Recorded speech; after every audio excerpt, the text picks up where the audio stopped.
Hello, and welcome to another Virtual History Speaks. I'm Jennifer Sanders-Tutt. I'm the local history librarian for the St. Joseph Public Library. Concerning History Speaks in the next couple of months, there will not be one next month, but we will be having Local History Week. It will be a virtual Local History Week and Founders Day. That will be July 20th through the 26th, ending on Founders Day. And we will have lots of great activities and presentations for you, and you can watch for those on the St. Joseph Public Library website and Facebook page. In August, Trevor Tutt, curator for the St. Joseph Museums, will be joining us again to talk about the origins and history of the St. Joseph Museums. Today, he will be talking about the story of Lloyd Warner and his murder that took place in 1933 right here in St. Joseph. Trevor originally presented his research at History Speaks in November of 2018, which was the 85th anniversary of Lloyd Warner's murder. Thank you, Jennifer, and welcome everyone. As Jennifer stated, I gave this presentation a couple years ago, and we thought that now is a good time to update it and present it to a wider audience through this digital format. We've had a lot of research since then and some new details to bring to light. Just so everyone knows, this is a very heavy subject matter. We will be talking about an assault case and a lynching and murder of a black man. So, trigger warning at the very beginning of this, there will be some images and some conversations that may be hard to listen to.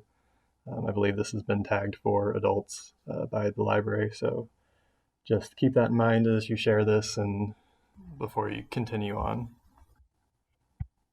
So, Lloyd Warner was murdered on the 28th of November, 1933, in St. Joseph, Missouri, by a mob of nearly 5,000 citizens. We tell his story as well as the story of other victims of racial terror lynchings across the United States at the Black Archives Museum. But a few years ago, when the Equal Justice Initiative announced their work towards creating a community memorial project, we started looking at creating a memorial here in St. Joseph to help educate the public of the events that happened here in town. I'll talk a little bit more about that initiative at the end of the presentation, but I'd like to start out by just talking about the life of Lloyd Warner himself and his family and those who were impacted by this event. As with most of my presentations, I like to talk about the processes that we go through, the tools that we use in our research to help the public in their own research and hopefully help them to find this information for themselves and possibly other information that they're interested in. So we utilize Ancestry.com and newspapers.com, which we recently got a subscription to, and you can have access to Ancestry through the public library. So we check our sources, try to understand the family history to get a better sense of who was impacted by the event. So I'll have images from census records, death records, city directories, newspapers to share with you from those sources, as well as some images that we have in the Black Archives collection from both the news press coverage of the event and some family photos as well. So when beginning our research, we started at the death record. We knew Lloyd Warner was murdered, so we looked at his death record. You can find that his birth date was Christmas Day, 1914, so we know that's when he was born. And it also lists his parents as Frank Warner and Lucille Potts. So that gives us our first source to start looking into. We can start trying to find out who his parents were, follow their lives, try to pick up all of the family on census records. Censuses are taken every 10 years, so we know he was born in 1914, so he won't show up again until 1920. So we searched the 1920 census and actually weren't able to find him for a bit because the transcriptions through Ancestry were inaccurate, and they were listing the family's last name as Warmer rather than Warner. But we were able to find them. We have Lloyd Warner listed. He is the 4.5-year-old son of Lucille Warner. At this point in time, his father, Frank, is not listed in the census record with them. Lucille's listed as having a son named Logan, a daughter, Josie, a daughter, Mildred, Lloyd himself, and another daughter, Helen. So if we go back to 1910, before Lloyd was born, we do find Frank Warner, his wife Lucille, again, who is Lucille Potts, their daughter Joyce, and a son, Logan Hale. So Logan was listed in the 1920 census as Logan Warner. Turns out his name is actually Logan Hale. He was Lucille's son from a previous marriage.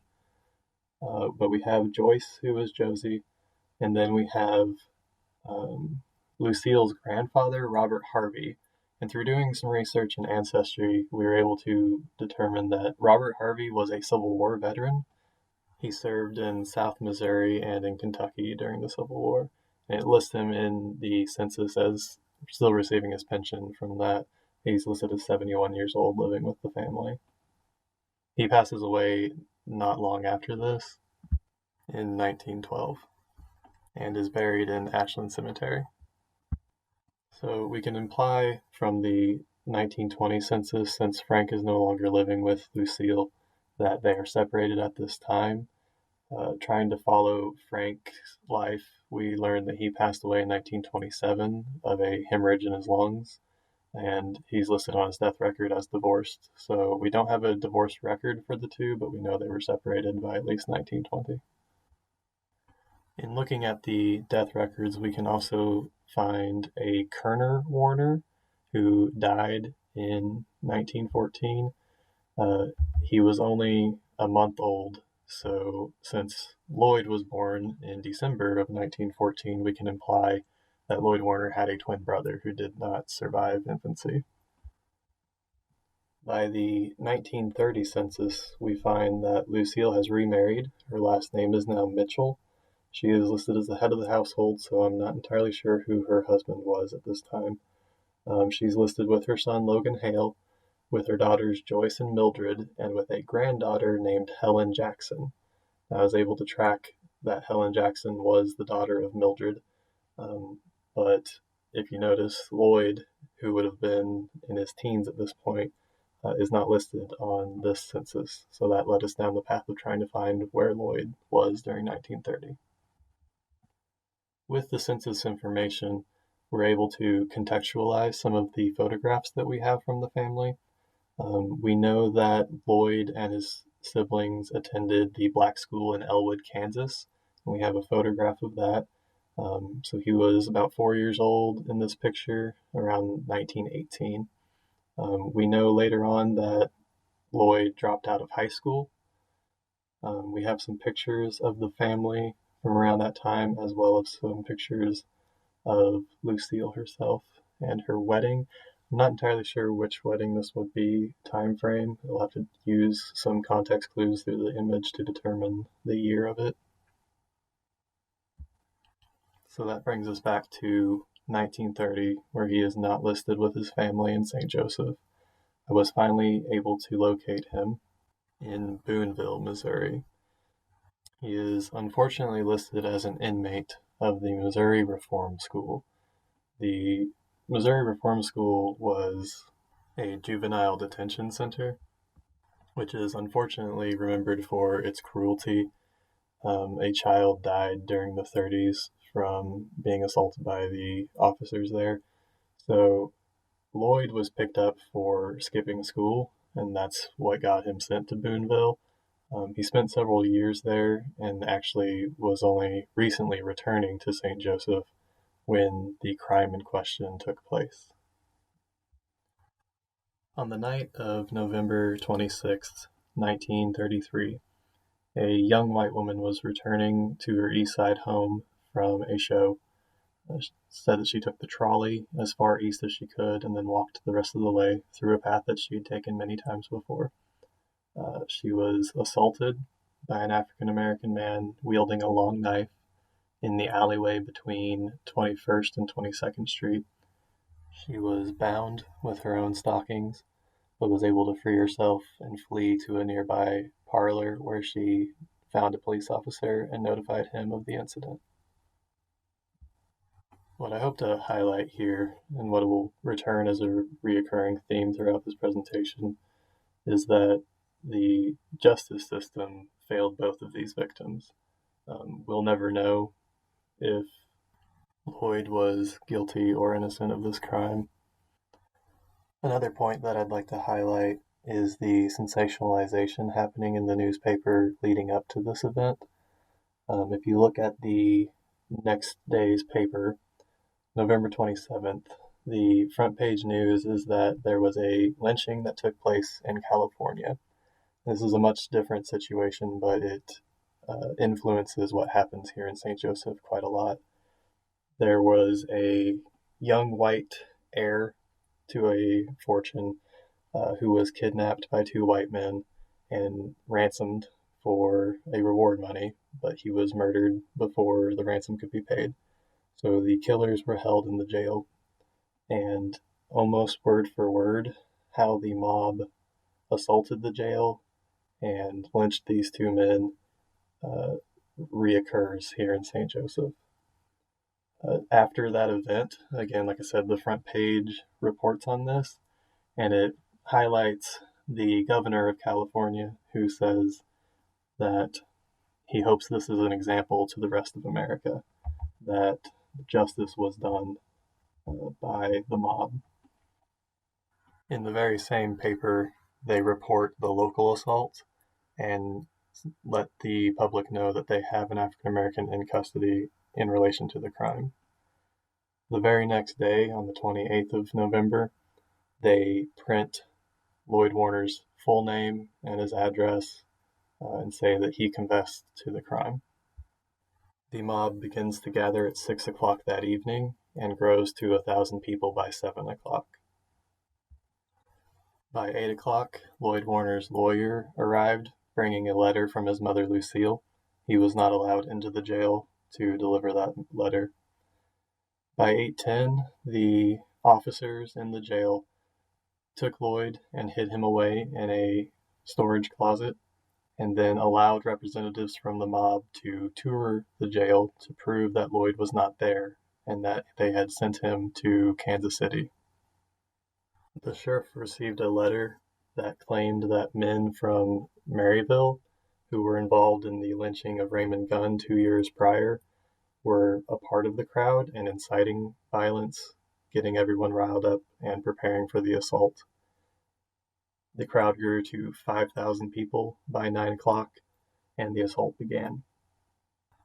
The Buchanan County Jail used to sit next to the Buchanan County Courthouse. The two buildings were connected. You can see a photo of it here. The sheriff's office and actually his home were attached to the jail, so he lived there full time with the jail being behind his house, and then connections with the courthouse. Today, the northeast corner of the courthouse is vacant as the jail was torn down during urban renewal. With the crowd mobilizing by 9 o'clock on the evening of November 28th, the officers within the jail began throwing gas canisters. These had little effect, and the crowd started throwing the gas back through the windows of the jail. The governor of Missouri was called, and he sent the National Guard. They sent armored cars from Patey Hall, which arrived at 10:05. Unfortunately, these armored cars were stopped by the mob, who swarmed them and sat on the roof turret to prevent the National Guard from exiting the cars, so they were essentially immobilized. Around 9:30, a pole from the Tootle house nearby was yanked from the home and used as a battering ram against the courthouse. The steel door that guarded the back of the jail was pulled from its hinges by a truck at 10:30.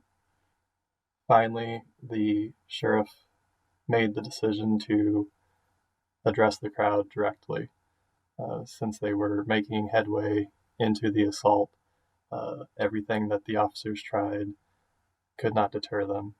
And so Sheriff Otto Thesian stepped out of the jail, stood atop one of the armored cars to address the crowd, and actually joked that it took all of them to finally make him turn Lloyd over.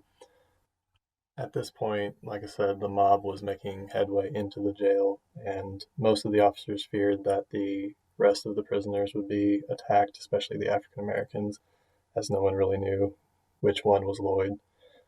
So they finally made that difficult decision. They brought Lloyd down to the front door of the jail. He was immediately punched by a member of the mob, and his front teeth were knocked out. He asked the sheriff for a chance to speak, but was denied. It said that he was slashed with a knife, stabbed with an ice pick, and then hanged. It's most likely that he was knocked unconscious before the lynching took place. They took Lloyd across the street. If you see in the photo here, which again, warning, it will be quite graphic. This angle is looking south down 5th Street. The building on the left of the picture is the Baines building, which is no longer there. It is now a parking lot for the U.S. Bank. The tree was on the corner of 5th Street there. And the buildings on the right were the Hotel Rubidoux, which is now U.S. Bank today. A man in the tree stepped on Lloyd's neck, breaking it to confirm that he was dead. And then a pyre was lit underneath him and the body dropped into the fire. He was left there burning until 12:30 when the crowd finally dispersed and Ramsey Funeral Home, one of only a few African American funeral homes in St. Joseph, were called and allowed to come pick up the body. There was a grand jury called to investigate the lynching. There were several people arrested, but no charges were formally filed except for one man who was arrested for stealing a gun from the sheriff's home. In an extremely sad twist of irony, that mob member who was acquitted of all crimes was later arrested and imprisoned for also assaulting a woman. In the aftermath of all of this, the newspaper covered the lynching quite extensively. They had a young reporter in the jail during the assault, so that's why we know a lot of this information firsthand. And they followed the inquests and the trials. There was also a reporter with the family of the assault victim during the lynching. It said that the mother had gone to bed and was unaware of most of what was happening while the rest of the family took shelter in their home and were quite concerned with what was going on.